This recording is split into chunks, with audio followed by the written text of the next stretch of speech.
12장 13절에서 21절 말씀입니다.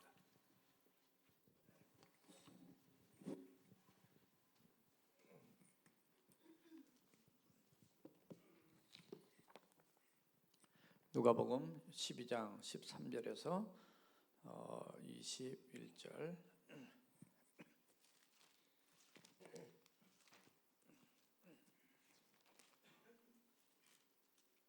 무리 중에 한 사람이 이르되 선생님 내 형을 명하여 유산을 나와 나누게 하소서 하니 이르시되 이 사람아 누가 나를 너희의 재판장이나 물건 나누는 자로 세웠느냐 하시고 그들에게 이르시되 삼가 모든 탐심을 물리치라. 사람의 생명이 너희 소유에 넉넉한 데 있지 아니하니라 하시고 또 비유로 그들에게 말하여 이르시되 한 부자가 그 밭에 소출이 풍성하매 심중에 생각하여 이르되 내가 곡식 쌓아둘 곳이 없으니 어찌할까 하고 또 이르되 내가 이렇게 하리라 내 곡간을 헐고 더 크게 짓고 내 모든 곡식과 물건을 거기 쌓아두리라. 또 내가 내 영혼에게 이르되 영혼아 여러 해 쓸 물건을 많이 쌓아두었으니 평안히 쉬고 먹고 마시고 즐거워하자 하리라 하되 하나님은 이르시되 어리석은 자여 오늘 밤에 내 영혼을 도로 찾으리니 그러면 내 준비한 것이 누구의 것이 되겠느냐 하였으니 같이 하시겠습니다.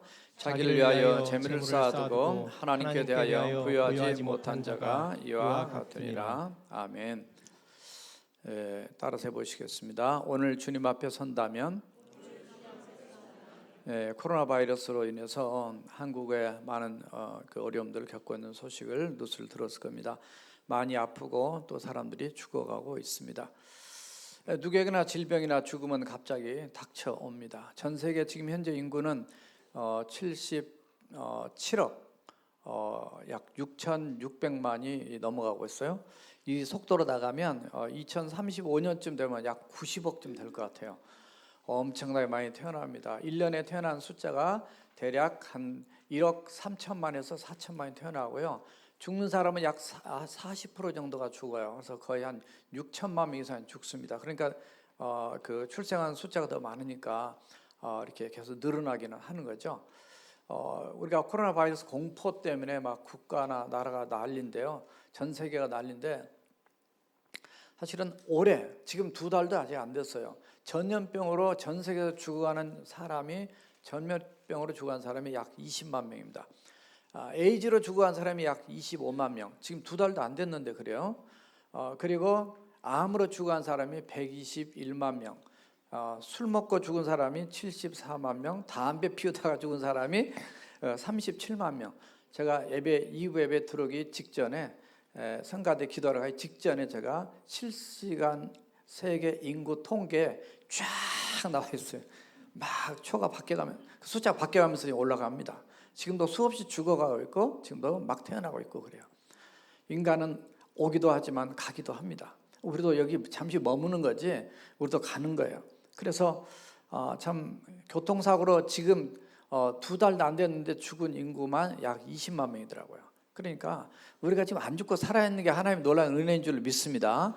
여기 있는 것 자체가 정말 우리가 은혜예요. 저도 여기 있는 게 은혜고 내가 어쩌다가 이렇게 지금까지 살고 있나. 이게 하나님의 은혜란 말이죠. 그래서 정말 우리가 하나님의 은혜를 알고 감사하고 아까 연주에 가사가 안 띄워졌지만 제가 여기서 눈이 좋아가지고 이렇게 보니까 하나님의 주님의 은혜를 어쩌고저쩌고 나왔어요. 그래서 제가 기도 때 얘기했는데 어떻든 주님의 은혜 아니면 우리 인간 별거 아니에요. 그냥 바이러스 눈에 보이다 이게 하나만 딱 들어가면 그냥 다 단칼에 넘어가는 거예요. 교만하면 안 돼요. 주님 앞에 겸손해야 돼요. 그래서 참 이 죽음이 뭔가 주님이 죽음의 문제를 해결하기 때문에 오셨지만 제가 한국에 있을 때는 거기 그 학생들 한 350명, 400명 데리고 이렇게 올라가서 그 산에서 캠프라 그래요. 그래서는 캠프할 때 오후 프로그램 중 하나가 뭐였냐면 여러 가지 프로그램 중 하나가 관을 만들어 놓고 그 초등학교 4, 5, 6학년 맡을 때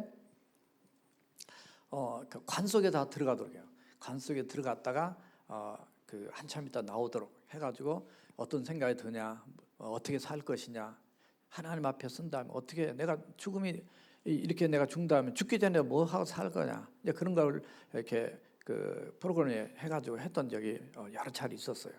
그래서 어리지만 죽음을 생각해야 돼. 아까 성가대 찬양에도 젊은 날부터 충성을 다해, 젊은 날부터 잘해야지. 다 늙어 빠져가지고 그때 돌아와서 나 천국 가겠다 돌아오면 그거 누가 좋아하겠어요? 하나님은 그렇게라도 돌아오셔도 하나님은 기뻐하신 줄 믿습니다. 기왕이면 젊었을 때 주님 만나고 아는 여러분들이 얼마나 큰 축복인지 몰라요. 제가 이렇게 미국 산 지가 이제 만 20년이 다 돼가는데 제가 60이 넘어 보니까 그 전에도 그랬지만 이게 무슨 편지가 오고 이메일이 막 들어오는데 보니까 뭐가 들어오냐 이렇게 보니까 그 라이프 인슈런스 생명보험 기분이 별로 안 좋더라고요. 생명보험을 들으라고 막 여기서 저기서 들어오는 거예요. 이것들이 내 나이를 알았나 뭐 이런 생각 드는 거 별로 기분이 안 좋았어요. 물론 우리 인생에 가는 거죠. 내가 죽고 나면 이 땅에서 나를 위해서 그 보험이 필요한 게 아니라 그 아내나 또 자녀들에게 내 장례 치르는데 필요하다고 미리 들어라 뭐 이게 좋은 거죠. 잘 준비하는 거 좋은 거예요. 어떻든 히브리서 9장 27절의 말씀처럼 사람에게 한 번 죽은 것은 정해진 것이다. 이 하나님의 법칙이 자연 법칙이 아니에요. 사람들이 자연 얘기하는데 그 자연 자체가 진화론적 표현을 했어요. 근데 하나님이 만든 세상에 하나님의 법칙이 그런 거예요. 죽은 다음에 하나님의 심판이 있다. 그래서 우리는 젊었을 때만이 아니라 우리가 나이가 지금 몇 살이든 중요하지 않아요. 주님 앞에 오늘 선다면 내가 어떻게 주님 앞에 살아갈 것이냐 늘 이걸 생각하자고 오늘 생각해야 된단 말이에요. 오늘이 내 인생의 가장 마지막 날이라고 생각하고 신앙생활을 해야 된다고 말이에요. 내가 미래 생각하고 나는 앞으로 뭐 이렇게 해가지고는 신앙생활에 성장이 없습니다. 오늘 한 순간 이 예배드린 이 순간 예배도 똑바로 드려야죠. 우리의 모든 삶의 자세나 제가 지난주도 말씀드렸어요. 애티튜드가 이 A가 1이고 이 T가 20이고 영어 알파벳 순서라면 그렇게 해서 하면 애티튜드가 영어 단어를 다 합산하면 그게 100점이라고 그랬어요. 하나님 앞에도 태도, 사람 앞에도 태도, 내 중심은 하나님 아신단 말이죠. 그래서 정말 내가 어떻게 살다가 인생을 주님 앞에서 결산하고 갈 것이냐 이게 굉장히 중요한 거예요. 그래서 오늘 말씀은 오늘 본문을 중심으로 세 가지로 정리했어요.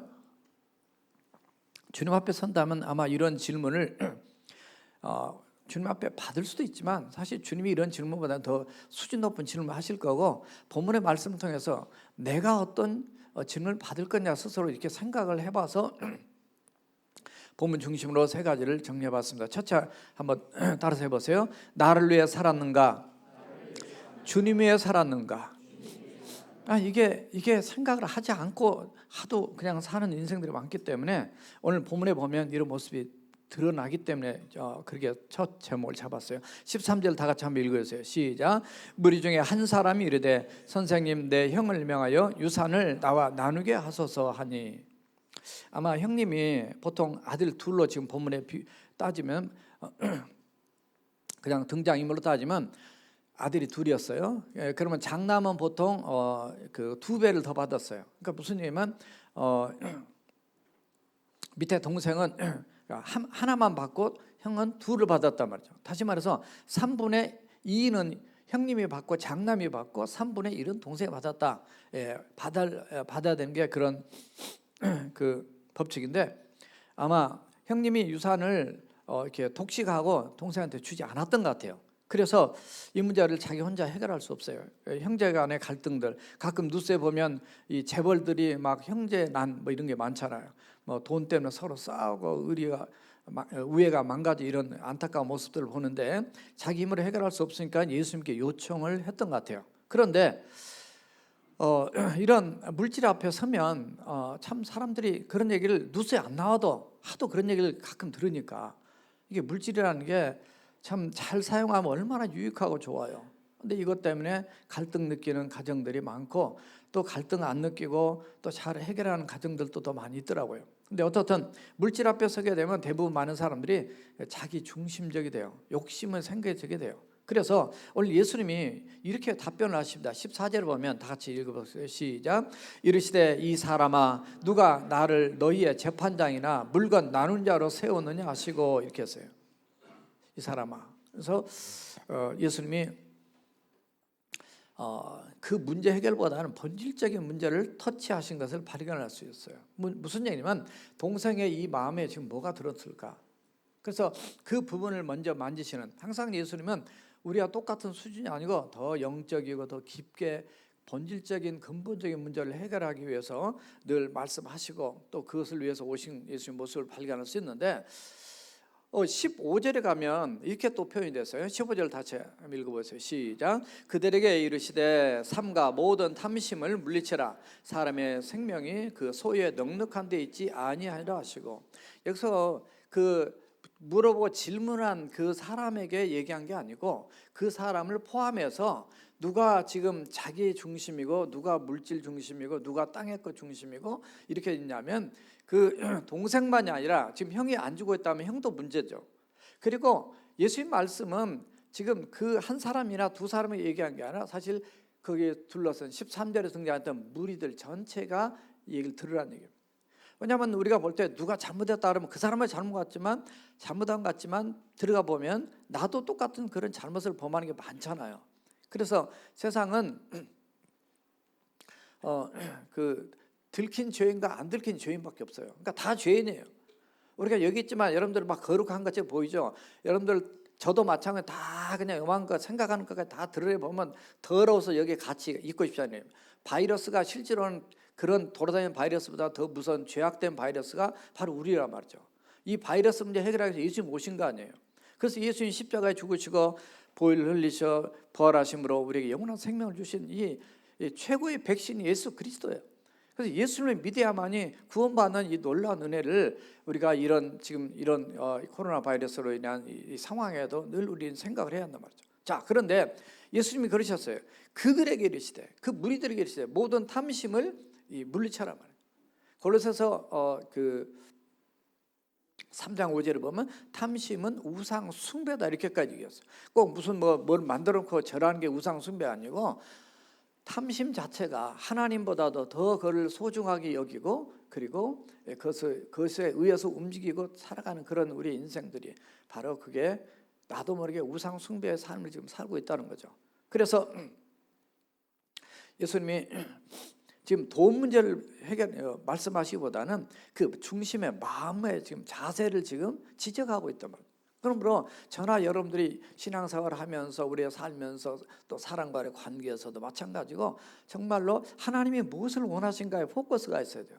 근데 대부분 하나님보다는 때로는 우리가 내가 더 앞설 때가 많거든요.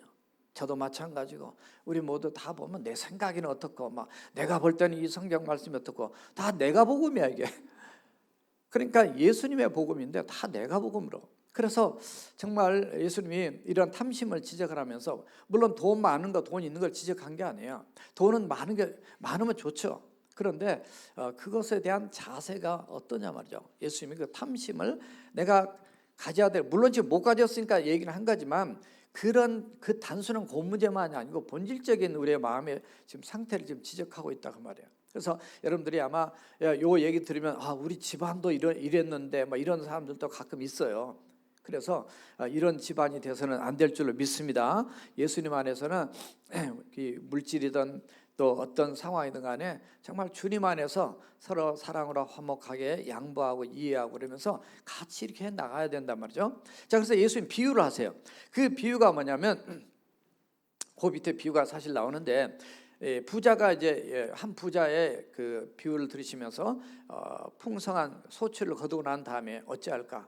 이 곡간을 헐고 더 크게 짓고 내 모든 곡식과 물건을 쌓아두겠다. 뭐 이렇게 얘기를 하면서 이 부자의 표현 자체가 내 곡식, 내 곡간, 내 물건, 그러면서 전부 다 자기만을 생각하는 이런 얘기들을 하고 있어요. 그래서 오늘날 이 농사 짓는 사람인데 이 비유로 따져보면 오늘날 내가 돈이 많이 벌었으니까 앞으로 늙어 죽을 때까지는 나는 은퇴하고 난 다음에도 그냥 나는 평안하게 잘 살 수 있겠다 이런 생각들을 대부분 많이 갖고 있어요. 그래서 은퇴하고 나서 걱정을 한다든가 내가 또 결혼도 그냥 돈이 없으니까 못하다가 내가 직장 가지면 결혼하겠다든가 별 생각들을 나이가 젊으면 젊은 대로 나이가 많은 대로 그런 고민들을 전부 다 하고 있어요. 그런데 이 부자는 오직 관심이 자기밖에 없었다 그 말이에요. 사실 여기 본문에 있는 내용만이 아니라 누가복음 16장 우리가 잘 아는 부자와 나사로 비유해 보면 거지 나사로는 자기 집 대문 밖에서 정말 배고파서 있고 몸에 그 부스러기 나서 뭐 긋고 막 이렇게 가난하게 살고 있는데 부자는 그냥 자기만 먹고 잘 사는 이런 모습들이 있거든요. 그러니까 그거는 그때 당시도 그랬고 또 지금도 가끔 그런 사람들도 있다는 걸 지금 성경은 보여주고 있어요. 근데 이 사람은 본문을 보면 농사를 지은 거죠. 소출이 많아요. 그런데 이웃을 생각해 본 경험이 비우니까 물론 그럴 수 있지만 이렇게 나오지 않아요. 왜냐하면 농사를 지을 때 밑에서 일하는 사람이 있고 수고하는 사람도 있고 많이 있는데 그 사람들을 생각하는 게 없습니다. 또 자기가 이렇게 부자가 되었지만은 사실 하나님 생각한 게 없어요. 사실 하나님께서 해나 또 비나 또 공기나 여러 많은 이런 자연적인 하나님이 공급해 준 이런 조건들을 허용하지 않으면 자기가 이렇게 부자가 될 수 없는 그런 소출을 얻을 수 없는 이런 모습을 볼 수 있어요. 그래서 우리 예수 믿는 사람들이 이 정답을 알고 있어요. 예수 믿는 사람들은 이 모든 것도 다 하나님의 은혜라는 걸 알고 있어요. 해가 이렇게 떠 있지만은 정말 이 해가 정말 우리한테 조금만 더 가까이 와 버리면은 우리 다 죽잖아요. 지금 올해 들어서 최근에 많은 자연적 재앙들이 많이 일어나고 있다고 그랬습니다.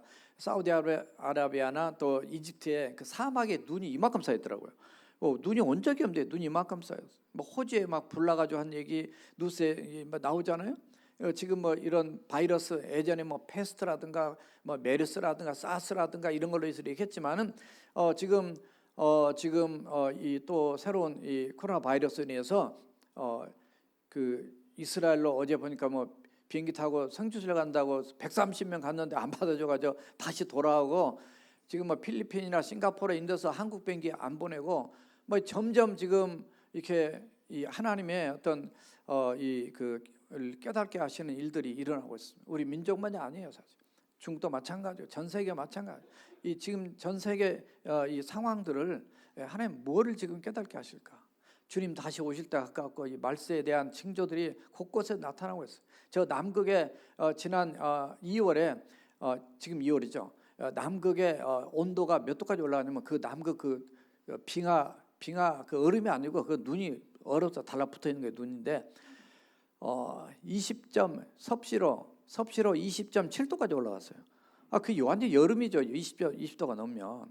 그러니까 막 눈이 얼마나 그냥 그 얼었던 거에 녹아서 떨어져 나가든지 서울시 절반 되는 것도 막 떠서 돌아다니고 그래서 지금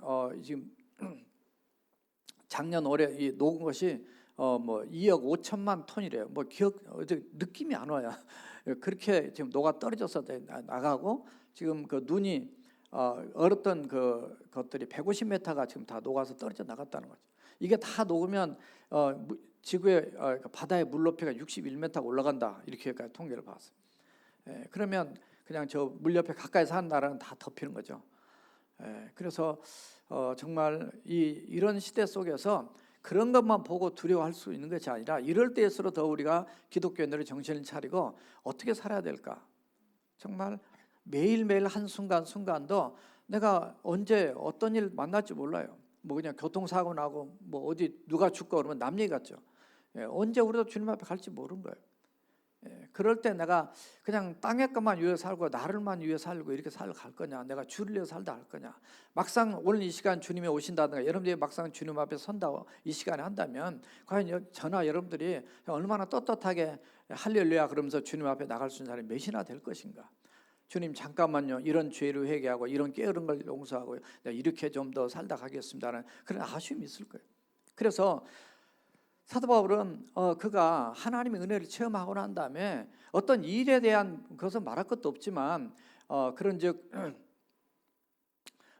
너희가 먹든지 마시든지 무엇을 하든지 다 하나님의 영광을 위해 하라. 그래서 모든 게 먹든지 마시든지 하나님의 영광이 됐다.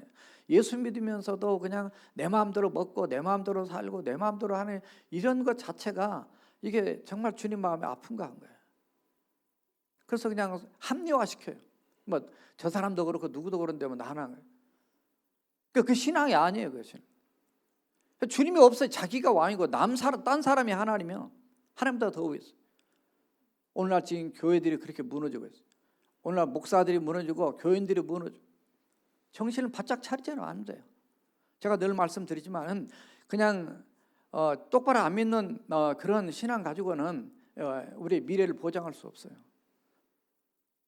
이게 하나님의 은혜를 알고 깨달았으면 내가 주를 위해 산다라고 하는 그런 마음을 다시 한번 우리가 정리를 해야 돼요. 그래서 사도 바울은 그 하나님의 은혜와 사랑을 깨닫고 난 다음에 고린도후서 5장 14절 15절에서 그는 이런 표현을 하게 돼요. 그리스도의 사랑이 우리를 강권하신다. 우리가 생각하건대 한 사람이 모든 사람을 대신하여 죽었은즉 모든 사람이 한 사람 대신하여 죽었은즉 모든 사람이 죽은 것이다. 그가 모든 사람을 대신하여 죽으심은 살아있는 자들로 하여금 다시는 자기를 위하여 살지 않냐고. 거기 15절에 그게 강조되어 있어요. 다시는 자기 자신을 위해 살지 않고 오직 그들을 대하여 죽으셨다가 다시 살아나신 예수 그리스도를 위해 살게 하랍니다. 그래서 사도 바울은 분명한 하나님의 은혜를 체험하고 나니까 그의 삶의 목적과 태도와 이런 삶의 모습이 달라진 걸 보여요. 바울만이 아니라 저나 우리 모두도 정말 우리가 삶을 얼마나 살겠어요? 100년도 더 살지 못합니다. 100년 산다 해도 뭐 늙어가지고 100살 넘어서 뭐 하겠어요? 이빨 다 빠지고 그냥 102살 먹은 일본 할아버지 나온 걸 제가 보니까 이빨이 하나도 없어요. 뭐 하는데 그 오래 살면 뭐예요? 예수님을 제대로 믿고 주님의 나라를 가는 게 최고의 축복인 줄 믿습니다. 그래서 하루를 살다 가더라도 제대로 하나님의 주님을 위해서 살다 가는 인생이 그게 값진 인생이에요. 예수님도 33밖에 살지 않으시고 우리에게 놀라운 구원의 선물 주고 하셨는데요. 따라서 하세요. 하나님을 위해 사는 것이 나를 위해 사는 것이다. 나를 위해 사는 것은 마귀를 위해 사는 것이다. 이게 틀린 말이 아니에요. 잠깐 생각을 해보세요. 나를 위해 사는 거 전부 다 보면 하나님 빠진 나는요 다 죄악된 덩어리예요. 전부 다 세상이 너무나 지금 나를 위해 살기 때문에 이 세상이 다 망가지는 거예요. 그러니까 우리가 하나님을 위해서 살면은 정말 우리가 더 거룩하고 더 기쁘고 더 감사하고 더 영광이고 그 자체가 우리가 더 큰 축복이에요. 마귀는 하나님이 원하는 대로 살지 못하게 우리를 유혹하고 넘어지게 만들어서 에덴 동산에서 선악과를 따먹게 해가지고 이것 따면 너 하나님처럼 된다고 그랬는데 되기는 뭐가 돼요? 더 추락한 거죠. 그래서 우리가 이 하나님을 위해 사는 것이고 나를 위해 사는 것이다라는 본질적인 이 질서를 아시고 영적으로 깨어 있어서 우리가 하나님이 기뻐하고 원하는 그런 주님을 위해 사는 삶이 그게 내일이 아니라 오늘 또 예배드리는 우리 태도와 자세와 우리 중심과 마음 교회 끝나고 나서 밖에 나가서도 마찬가지로 그렇게 살아가는 저와 여러분 되시기를 주님의 이름으로 부탁드립니다. 두 번째 따라합시다. 땅에 쌓았는가 하늘에 쌓았는가. 오늘 16절 17절 같이 한번 읽어보시겠습니다. 시작. 또 비유로 그들에게 말하여 이르시되 한 부자가 그 밭에 소출이 풍성하며 심중에 생각하여 이르되 내가 곡식 쌓아둘 것이 없으니 어찌할까 하고 이랬어요. 자, 땅에 쌓는 자의 모습을 18절 19절 다시 한번 읽겠습니다. 시작. 또 이르되 내가 이렇게 하리라. 내 곡간을 헐고 더 크게 짓고 내 모든 곡식과 물건을 거기에 쌓아두리라. 또 내가 내 영혼에게 이르되 영혼아 여러 해 쓸 물건을 많이 쌓아두었으니 평안히 쉬고 먹고 마시고 즐거워하자 하리라 하되. 이게 완전히 세상 사람의 모습이잖아요. 노아 그 심판 일어나기 전의 모습이잖아요. 이 마태복음 24장 종말에 대한 말씀하셔서 예수님 말씀한 그런 모습이 바로 여기 지금 모습이란 말이죠. 쌓아두자, 먹고 즐기자. 어떻게 보면 현대판 우리 사람들의 가치관이에요. 제가 한국 TV 이렇게 가끔 들어가 보면은 맨날 프로그램 먹는 거, 맨날 먹는 거, 그리고 맨날 노는 거. 제가 제일 싫어하는 건 골 빈 사람들이 싫어요. 맨날 먹고 그냥 즐기고 놀고 막 이런 너무 짜증나. 가치관이 틀리니까 그런 거예요. 너무 세상이 이제 옛날에는 의식주 먹는 거 정말 입는 거 마시는 거 이런 거 하나 없어가지고 가난할 때도 그것도 되겠지만 이제는 너무 잘 사니까 어디 그냥 뭐 맛있는 데 있으면 막 그런 데 찾아가서 처먹고 그냥 뭐가 좀 더 의미 있게 가치 있게 좀 더 이렇게 살면 더 좋겠네. 물론 그런 사람도 많이 있죠. 그런데 분위기가 그렇게 가면 그 결말이 뭐겠냐는 거예요. 정말로 늘 말씀 가끔 드리지만 정말 잘 사는 나라들은 정말 이걸 아꼈다가 못 산 나라도 도와주고 말이죠. 그래서 같이 살도록 또 하고 말이죠. 이 부자들은 좀 그걸 가지고 그렇게 또 하고, 또 가난한 사람은 그냥 거지 근성 가지고 맨날 그것만 쳐다보지 말고 자기들도 부지런히 좀 일을 해가지고 같이도 하고, 이렇게 해야만 서로 건강한 세상이 되고, 내가 힘 있다고 다른 나라 쳐들어가고 이런 그 쓰레기 같은 이런 세상 모습이 안 된다 그 말이에요. 이게 하나님의 성경적 바른 가치관을 가지고 살아야 되는데 정말 너무 안타까운 이런 모습. 죽음을 맞이할 때까지 사람들이 땅에 보이는 것, 땅에 있는 것, 또 눈에 보이는 것, 그것이 전부인 것처럼 살아가요. 그것이 영원한 것처럼, 여기서 그냥 내 영혼아 즐기자, 기쁘다, 뭐 평안하게 영원토록 내가 오래오래 살자, 이렇게 살아요. 그 누가복음 16장 14절에 보면 바리새인 있잖아요. 그 바리새인이라고 하는 성경에 뭐 사두개인이 바리새인 나오는데, 바리새인에 대해서 평할 때 예수님 그런 얘기 했어요. 바리새인은 돈을 좋아하는 사람들이다. 이런 말씀이에요. 돈 싫어하는 사람 혹시 손 들어보세요. 없잖아요. 예. 다 돈 저도 좋아하고 다 좋아합니다. 그렇기 때문에 마태복음 26장 24절에서 재물과 하나님을 겸하여 섬길 수 없다. 그래서 하나님하고 제일 신앙생활에 부딪히는 문제가 돈이거든요. 물질이거든요. 돈이 없기 때문에 얼마나 스트레스 받고, 다 보면 저부터 시작해서 여러분들이 다 몇 사람 혹시 빼고 그런 사람 없겠죠. 돈은 많으면 많아도 스트레스 받고 적으면 적어도 스트레스 받고, 다 인간이 우리 그런 거예요. 그런데 거기에 끌려가지 말도록 성경은 그 얘기를 하고 있습니다. 근데 오죽하면 바리새인들이 얼마나 자기들 나름대로 경건한 사람들이에요. 그 사람들이 하는 말씀 뜻대로 살려고 얼마나 노력한 사람들이에요. 그들이 외식하기 때문에 책망 받았긴 했지만은, 그럼에도 불구하고 그들이 돈을 좋아하는 사람이라고 이렇게 표현되어 있어요. 우리가 돈도 좋지만 우리가 더 좋아야 될 대상은 우리 주님인 줄로 믿습니다. 정말로 주님을 사랑하면 그런 모든 것이 뒤로 가게 돼 있어요. 수많은 사람들이 영원하지 않는 것을 마치 영원한 것처럼 붙들고 산다 그 말이에요. 언젠가 하나님이 오라 하시면, 주님이 찾으시면, 우리의 영혼을 찾으시면 다 우리가 놓고 가야 되고 돌려드려야 되고 하는데, 그걸 붙들고 살아가는 인생이 바로 저나 여러분들이. 그래서 바울은 디모데전서 6장 10절에서 돈을 사랑함이 일만하게 뿌리가 된다. 이것을 탐내는 자들은 미혹을 받아 믿음에서 떠나 많은 근심으로 자기를 찌른다 그랬어요. 안 믿는 사람은 문제가 아니에요. 믿는 사람도 그런다는 거죠. 믿는 사람도 얼마나 돈 없어서 얼마나 우리도 힘들었습니까? 한국이 저렇게 부흥한 데는 여러 가지 은혜도 있겠지만요, 너무 가난했으니까. 예수 믿으면 복 받습니다. 그래서 복 받았잖아요. 복도 받아야 됩니다. 복을 어떻게 받은 다음에 관리하냐, 이게 중요한 거지. 복도 못 받고 복만 관리한다고 하면 관리할 복이 있어야지.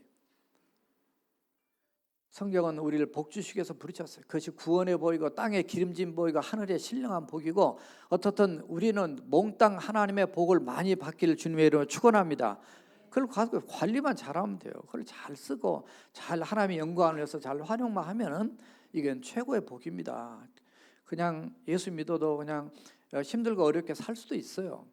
그럼에도 불구하고 어떻든 하나님의 축복이 우리에게 또 체험되고 그런 기적들이 넘칠 줄로 믿습니다. 특별히 저는 오늘 본문에 보면 이 사람 어떻든 농사 지어서 정직하게 일꾼 시켰든지 뭐 어떤지 간에 소출을 많이 거뒀어요. 어떤 잘한 거죠. 정직하게 한 거예요, 노동은.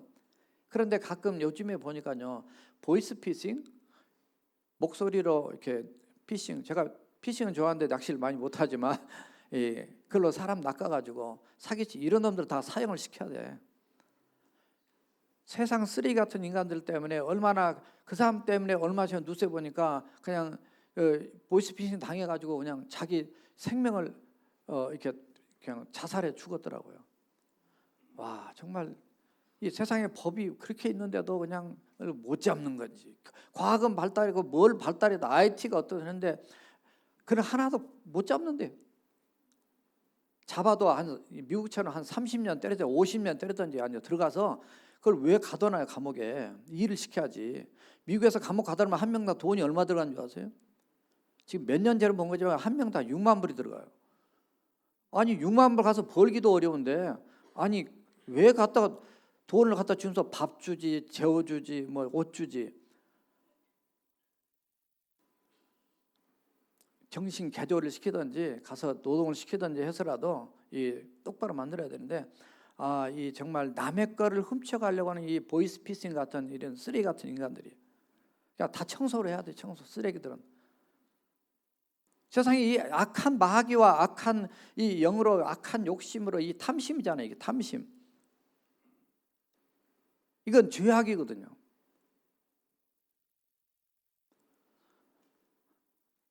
다 땅의 것에 혈안이 돼서 그러나 우리는 땅의 것이 힘들어도 또 우리가 때로는 여유가 있고 넉넉해도 살아계신 우리 주님을 붙잡고 우리의 모든 헌신과 봉사나 물질이나 어떤 것인지 충성이든지 하늘에 쌓는 하나님의 사람들이 되어야 될 줄 믿습니다. 제가 이번도 토론토 가서 어떤 목사님하고 만나 얘기하다 보니까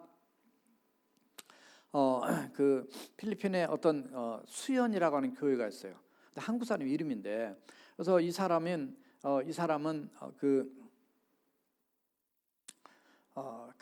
위암에 걸렸어요.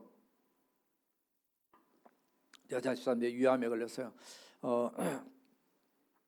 병원에서 이렇게 누웠다가 이제 방송으로 이렇게 설교를 듣다 보니까 필리핀에 그 섬에 그 파난이라고 하는 섬에 어떤 원주민들 교회 하나 세우는데 약 300만 원, 한국 돈은 300만 원, 그러니까 한 3,000불 정도 든다고. 그러니까 이 자매가 자기 앞으로 3개월밖에 못 산다는 진단을 받았기 때문에 그걸 들으면서 와, 내가 이렇게 살면 뭐 하겠냐, 3개월 뒤에 죽고 기다리냐. 그래서 자기 어머니한테 나이가 아마 29인가 근데 그 어머니 내 통장에 돈 얼마냐, 그러니까 24만 원, 240만 있다는 거예요. 그래서 어머니 나 오늘 퇴원하겠다고. 어차피 이래 주거나 저는 맡아하는데 그래서 그 퇴원해가지고 내가 그 교회 하나 지어주고 내가 죽겠다고. 내가 그 교회 지어줄 동안에만 내가 살았으면 좋겠다고 하나님께 기도하고 어머니한테 얘기해서 60만 원 보태가지고 그 교회를 줬대요. 그래서 내가 그 지어주면 그 교회 사진 하나 내 품에 감고 정말 나도 이 마지막 내 가는 젊은 인생 주님을 위해서 내가 이거 하나라도 뭔가 보람된 일을 하고 가야지 하고 그렇게 했다는 거죠. 그렇게 해서 정말 해서 교회를 지었는데 그 교회 그 목사님이 가보니까 그 교회 이름을 원주민이 수연교회 이렇게 해놨더라는 거예요. 그래서 이 수연교회 왜 그렇게 했냐 했더니 암 걸린 사람이 3개월밖에 못 산다는데 그 사람이 우리를 위해서 이 나무 밑에 예배드리는데 우리의 교회를 지어줘서 너무 감사해서 이름을 수연교회 기억하도록 하기 위해서. 결국 이분은 3개월 산다 그랬는데 3년을 살다가 하나님 나라 갔다는 거죠. 근데 그 뒤에도 교회를 2개를 더 지어줬대요. 사실 저 가난한 다른 그런 나라들은 3,000불이면 교회 하나 짓는 거예요. 우리는 지금 여기다가 하나 짓는데도 비싸게 달라 그러지만, 그래서 우리의 인생을 이 하늘에다가 내 사랑과 내 헌신과 이를 쌓는 인생이 이렇게 있구나. 그래서 정말 그걸 들으면서 내 인생에 내가 좀 땅에 쌓아놓고 사는 거냐, 하늘에 뭘 쌓아놓고 사느냐. 그건 곧 뭐냐면 이 부자가 창고를 막 곡식을 들여 창고를 많이 치는, 그 창고에 곡식이 들어있는데 실제로는 거기에 탐심이 들었고 내 욕심 들었고 땅의 것만 들어 썩을 것만 들어있어요. 따라서 하세요. 내 창고에는 썩을 것보다 하나님으로 채워져야 된다. 하나님으로 채워져야 된다. 그래서 정말 내 인생 살다가 하는데 잡동사니 썩을 것만 있는 인생이 아니라 땅의 것을 우리가 땅에 살고, 여러분 열심히 일도 하고 열심히 공부도 하고 열심히 연구도 하고 다 해야죠. 그러나 분명한 우리의 목적이 있어야 돼요. 공부한 목적도 필요하고 돈 버는 목적도 필요하고 정말 내가 무엇을 위해서 살 것이냐. 오늘 김효사 집사님 기도하셨는데 교회를 살리는 교회. 앞으로 우리 교회는 교회 짓고 나면 더 그쪽에 주력을 할 거예요. 이 땅에 교회 살리기 위해서 토론토에 갔다 왔는데 어떻든 정말 이 땅에서 우리가 무엇을 위해서 무엇을 쌓냐. 스펙을 아무리 많이 쌓으면 뭐해. 주님의 앞에 쌓을 건 아무것도 없으면, 이 부자가 곳간에 아무리 쌓으면 뭐해. 하나님과 아무 상관도 없는 인생 살다 가는데, 저나 여러분들이 본질적인 인생에 주님의 질문 앞에서 정말 저나 여러분들이 다시 한번 생각해 보면서 내가 지금부터라도 어떻게 살 것인지 그렇게 살아가는 저와 여러분 되시길 주님의 이름으로 축원합니다. 자, 세 번째 마지막 따라합시다. 어리석은 자인가 지혜로운 자인가? 자, 20절 다 같이 읽겠습니다. 시작. 하나님은 이르시되 어리석은 자여 오늘 밤에 내 영혼을 도로 찾으리니 그러면 내 준비한 것이 누구것이 되겠느냐 하셨으니 하나님의 평가가 어리석다고 얘기하는데 지금까지 부자는 추수를 대비해서 곡간을 짓고 어떻게 할 것인가에 대해서 연구를 많이 했어요. 그러나 자기가 정말 이런 일이 닥칠 줄은 몰랐죠. 죽음을 준비하지 못했다고 말해요. 너 다 놓고 가야 되는데 어떻게 보면 굉장히 똑똑한 것 같지만 예수님께서 평가를 어리석은 자라 이렇게 얘기했어요. 제가 지난주인가 저지난주가 그런 말씀했지만 이 어리석은 자라는 얘기는 빵점 인간이에요. 인생이라 빵점. 인생은 살았는데 헛된 인생이에요. 왜냐하면 아주 지금 너무나 좋아요. 그래서 그것을 굿 그랬어요. G-O-D 굿에서 하나님이 빠진 인생이에요. 굿에서 갓을 빼면 이 산수적으로 뭐가 남아요? 예, 제로가 나죠. 빵이 나와요. 빵. G-O-D에서 G-O-D를 빼면 빵이 나와요. 빵점 인생이에요. 그러나 빵점 인생이라 할지라도 바로 빵 제로 플러스 갓 하면 굿 인생으로 바뀐단 말이에요. 하나님을 모르고 하나님을 없다라고 생각하는 인생은 가장 어리석은 인생이다. 시편 14편 1절에 그랬어요. 어리석은 자는 그 마음에 이르기를 하나님이 없다 한다. 그러므로 우리는 어리석은 인생이 아니라 이미 여러분들 다 지혜로운 하나님 사람들이지만 가장 지혜로운 사람은 예수 믿는 사람이에요. 예수 믿는 것이 최고로 지혜로운 거예요. 제가 비행기 타고 토론토 갈 때 월요일날 화요일 아침에 토론토 가는데 이 비행기가 지금 이거 타면 토론토 간다 하니까 제가 이걸 타는 거죠. 믿고 타는 거예요. 그걸 안 타면 토론토로 그 비행기 못 가는. 우리가 예수 믿으면 구원받는다 하니까 예수 믿으면 믿음으로 가는 것이지 우리의 행위로 가는 게 아니라 정말로 예수님을 온전히 믿는 그런 저나 여러분들이 가장 지혜로운 자예요. 아까 우리 김 목사님도 기도 중에 말씀했지만 제가 원고에 지금 적어놓은 건데 요한복음 5장 24절에 내가 진실로 너희 그러냐 내 말 듣고 또 나 보내신 이를 믿는 자는 영생을 얻었고 심판에 이르지 아니하나니 사망에서 생명으로 옮겼다. 바로 예수 믿으면. 그러니까 우리가 이 땅 살면서 지금 뭐 어떤 땅에 어떤 이런저런 수많은 얘기들이 있지만 그보다 본질적인 예수님의 던지신 메시지 앞에 우리가 생각을 다시 해봐야 된다는 거죠. 그래서 본문의 비유를 보면 이렇게 생각할 수 있어요. 그 부자의 생명을 내 영혼을 도로 찾겠다 예수님 말씀한 것은 생명의 주인은 네 게 아니라는 거죠. 하나님 거라는 거예요. 또 오늘 밤에 찾는다 그랬어요. 오늘 밤에. 그래서 우리의 인생이 언제 갈지 몰라요. 하나님이 허락한 그 시간까지 있게 돼요. 우리 인생은 영원하지 않다는 거예요. 그러나 이 부자는 앞으로 여러 해 동안 쓸 물건을 쌓아뒀으니까 그냥 평안하게 살자라고 이렇게 생각을 했던 거죠. 우리 인생의 시작도 끝도 하나님의 주권과 손 안에 있다는 거예요. 내일 일은 난 몰라요. 따라서 하세요. 내일 일은 나도 모른다. 이따 찬송 부를 거예요. 인생은 가진 것으로 되지 않는다는 거죠. 가진 것으로 결정이 되지 않아요. 사람의 생명이 그 소유에 넉넉한 데 있지 않아요. 돈 많다고 영생하는 것도 아니에요. 돈 많다고 그 사람이 참된 인생을 사는 것도 아니에요. 재물은 필요한 거지만 그것이 인생의 모든 것을 보장해 주는 것은 아니라는 겁니다. 때로는 내가 재물을 소유하고 있는지 아니면 재물이 나를 소유하고 있는지 우리가 생각해야 할 때가 많이 있습니다. 오늘 예수님 결론을 내립니다. 21절을 보니까 같이 한번 읽어보세요. 시작. 자기를 위하여 재물을 쌓아두고 하나님께 대하여 부여하지 못한 자가 이와 같으리라. 어리석은 부자는 바로 하나님께 부여하지 못한다. 아마 우리 교회 성도들은 얼마나 충성하고 헌신하고 열심히 잘하시기 때문에 정말 하나님께 부여한 인생이라.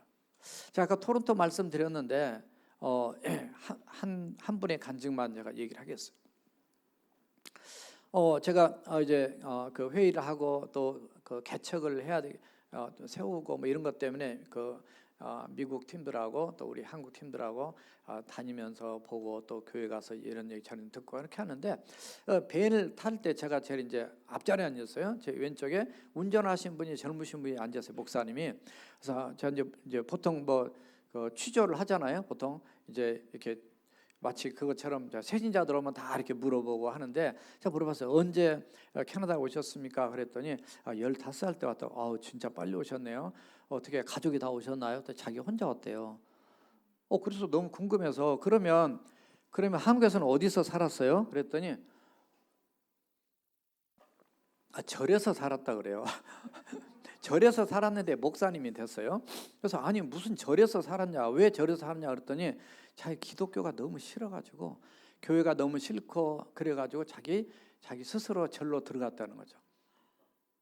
도대체 왜 그랬냐 그랬더니 우리 어머니가요, 우리 어머니 때문에 제가 절로 들어갔대요. 그래서 우리 어머니가 예수님 너무 잘 믿.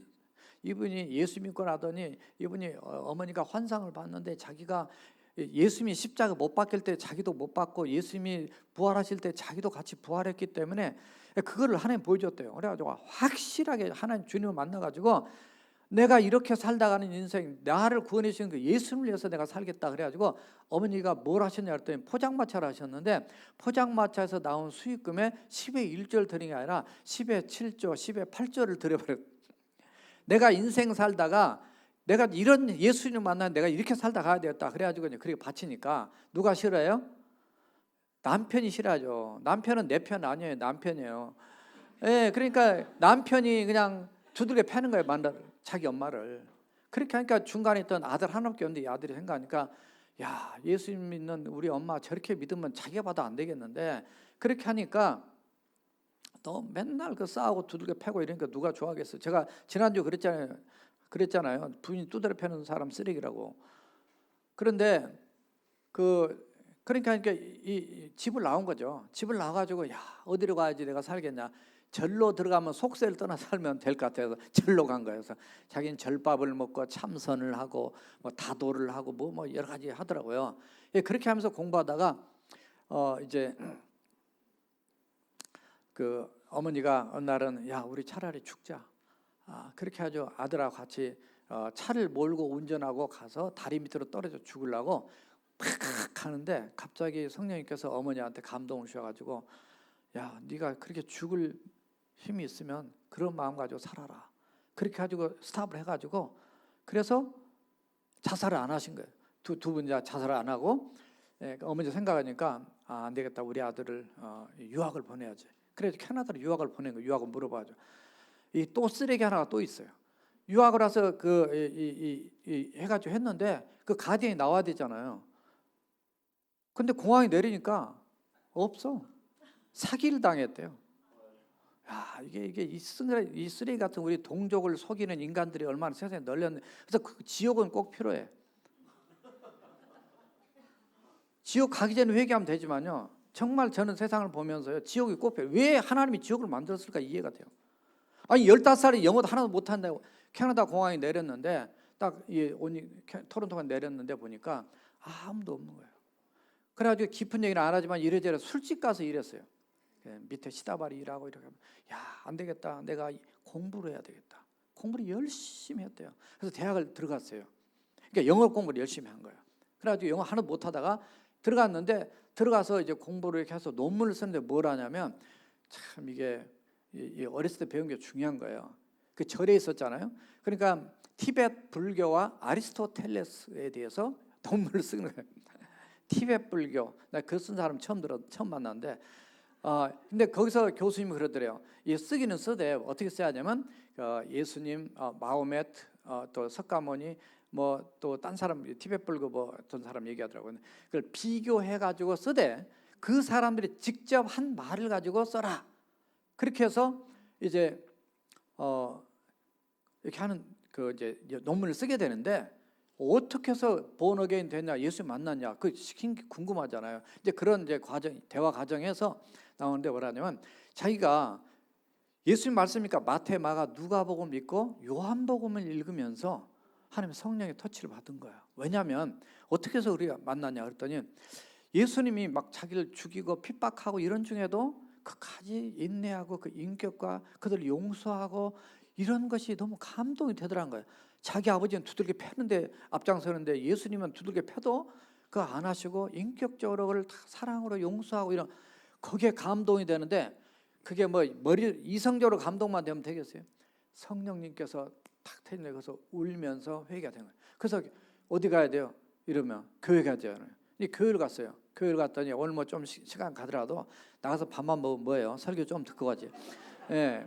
이제 그렇게 해가지고 이제 교회를 갔더니 교회 무슨 말인지 잘 모르겠지만 교회에 앉아서 밥을 먹었는데 어떤 그 어떤 분이 이제 자기한테 이걸 좀 더 드시라 그러고 만찬도 드시라 그러면서 어디서 오셨어요? 뭐 저처럼 그냥 한국엔 어디서 살다 오셨나요? 뭐 이렇게 이제 꼬집꼬집 물으니까 화가 나가지고 원래 상처가 많은 사람은 화가 3초 안에 폭발하거든요. 그래서 거기서 그냥 일어나가지고 막 자기가 막 뭐라고 아무튼 큰 소리 쳤더니 온 교인들이 와 저 청년이 뭔가 좀 돌았나 막 굉장히 그렇게 이제 충격적인 그런 이제 교회 처음 갔는데 그런 일이 있었다고. 그렇더니 교회를 안 갈 수 없으니까 그 다음 주 갔더니 근데 그 전에는 딴 사람이 설교를 했나 봐요. 어떻게 됐냐면요.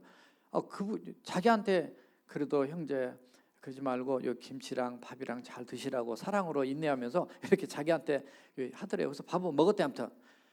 근데 그 다음 주를 가보니까 그분이 올라가서 설교하고 있더라는 거예요. 그분이 보니까 담임 목사님이셨어요. 그래가지고 참 이랬는데 문제는요. 이제 그런 과정들을 이렇게 쓰면서 주님 만난 얘기하는데 그 전에 대학교 다니면 뭐래요? 마약을 많이 했어요. 이 마약은 이 마귀 맞자가 아니에요. 한 번 들어가면 마귀 맞자는 아니지만 맞자가 똑같잖아요. 근데 마약을 해가지고 어떻게 되냐면 뇌가 3분의 1이 녹았어요. 그리고 폐가 3분의 1 녹았고 척추 그 꼬리뼈 부분에 두 번째, 세 번째가 녹았어요. 그래서 완전히 그냥 자기 인생 그냥 다 망가졌는데 주님 만나고 나서 지금도 뇌가 완전히 회복된 건 아니에요. 근데 말한 거나 이렇게 보면 아주 그냥 신앙도 분명하고 완전히 굉장히 똑똑해요. 근데 이게 아직도 좀 안 좋긴 하지만 그래도 회복이 됐고 폐는 다른 사람보다 1.8배가 더 커졌대요. 자기도 모른대요. 이렇게 하는데 폐활량이 얼마나 큰지 봐요. 아직 건강. 척추 이것 때문에 자기가 지금도 하루에 일주일에 100km씩 뛴대요. 근데 그러면서 더 건강해지고 그래서 얼마나 좀 이 하나님의 아주 드라마틱한 은혜를 체험을 했어요. 그래서 이제 나와가지고 뒤에 이제 장로교에서 신학을 하고 개척을 했어요. 개척을 하는데 어느 날 병원에 갔더니 이 목에 임파선 암이 걸렸다고 앞으로 5년밖에 못 산다 그러더래요. 와, 그래서 두 번째가 다시 검사하는데 또 5년밖에 못 산 임파선 암이라고. 그래서 그냥 목회 시작했다가 그냥 그만두고 나왔어요. 왜 나와두냐면 내가 5년만 산다면 내가 뭐 하다가 주님 앞에 가겠느냐. 보니까 기도해보니까 전도밖에 없더래요. 내가 전도하다가 영혼 건지다가 내가 가야 되겠다. 그렇게 나와서 전도하는 거예요. 그러다가 우리 남침내교 목사님을 만나게 된 거예요. 그래서 지금 그쪽에 처치 플랜팅의 책임자가 되었어요. 나이 1980년생밖에 안 돼요. 그런데 이제 그렇게 해서 하나님 앞에 엎드려 기도하고 이렇게 했는데 그다가 이제 세 번째로 병원에 또 갔더니 의사가 이렇게 얘기하더래요. 미안하다고. 내가 실수해서 오진했다고. 그냥 하나님이 쓰신 거예요, 이거를.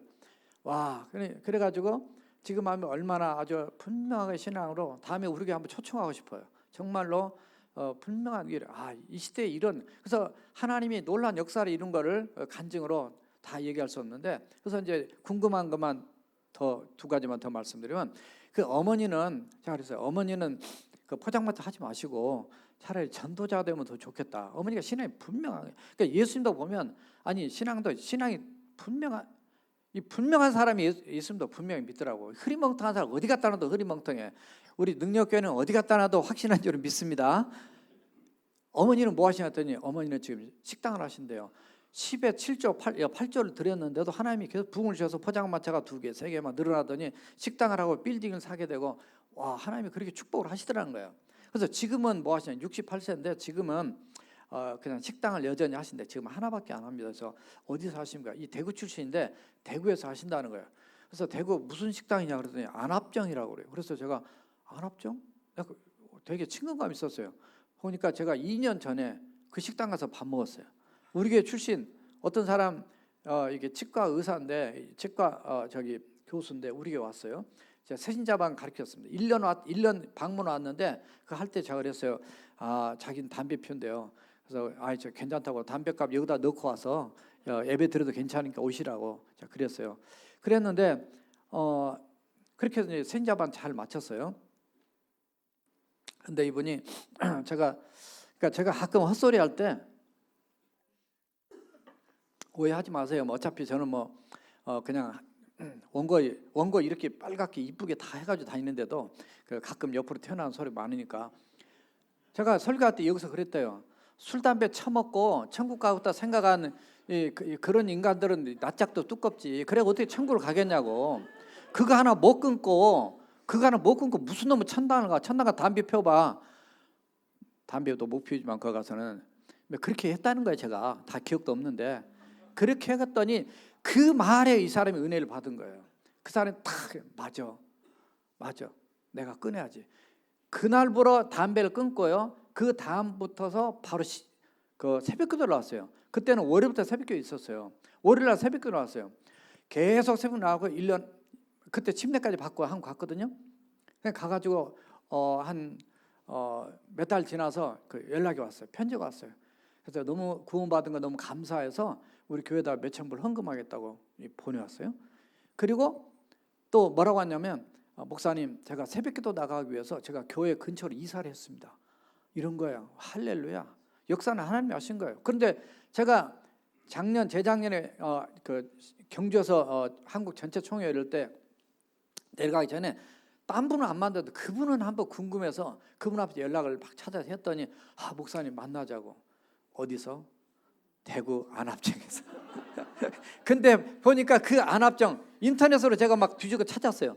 그랬더니 그 안압정이 이 사람 목사의 엄마가 하는 거예요. 그거요. 그래서 제가 왜 식당을 하시냐 전도자가 되지 그랬더니 목사님 그게 아니고요. 우리 어머니가 식당을 하면서 200가정을 그러니까 거기 일하는 사람이 그 정도 되나 봐요. 막 200가정이 먹고 살고 그 다음에 거기서 나온 수입을 가지고 50개의 작은 교회들을 개척교회 어려운 농어촌 교회들을 50개 교회를 지금 돕고 있습니다. 매달. 머리 멋지잖아요. 우리가 땅에 쌓으면 뭐 하겠어요. 가지고 있으면 뭐해. 하나님이 퍼주면 하나님 계속 준다니까. 그러니까 이제 궁금한 게 또 있어요. 그러면 아버지는 어떻게 했냐. 우리 아버지는요. 예수님 믿게 돼가지고 그 은혜를 깨닫고 뒤늦게라도 알고 침을 배우셨대요. 그래서 침을 배워가지고 아주 그냥 산간벽지 돌아다니면서 거기에 가서 사람들한테 침을 놔주면서 복음을 전하고 있다는 거예요. 할렐루야. 와, 그래서 그 간증은 저밖에 안 들었어요. 사실 목사님들 저 뒤에 타 있지만 내가 끝나서 사석에서 당신들 좀 이 간증을 듣고 정신들 차려야 한다고. 예? 우리가 어떻게 살다 가야 되느냐. 제가 사실 이 설교 제목이랑 이거 전부 다 주고 5월달 것까지 설교 뭘 설교하겠다고 다 주고 갔는데 기도하다가 오늘 주님 앞에 선다면 이렇게 해가지고 이제 이번 주 거는 해주고 갔는데 이거를 뭐 지금 코로나도 있는데 오늘 죽으란 얘기냐 막 이제 고민되고 갈등되고 막 사실 그런 늘 설교할 때 그런 것도 있거든요. 근데 하나님이 위로하신다고 그 간증을 저한테만 다 선물을 주셨어요. 그래서 가서 이걸 전해라. 오늘 설교 예수님 하신 말씀을 기억을 하셔가지고 저나 여러분들이 5년 앞으로 죽는다. 내가 언제 주님 앞에 갈지 몰라요. 그러나 가기 전에 우리 하늘의 소망을 두고 이 멋진 인생을 살다가 어리석지 않고 지혜롭게 하나님께 인정받고 살아가는 저와 여러분 되시길 주님의 이름으로 부탁드립니다. 기도하시죠.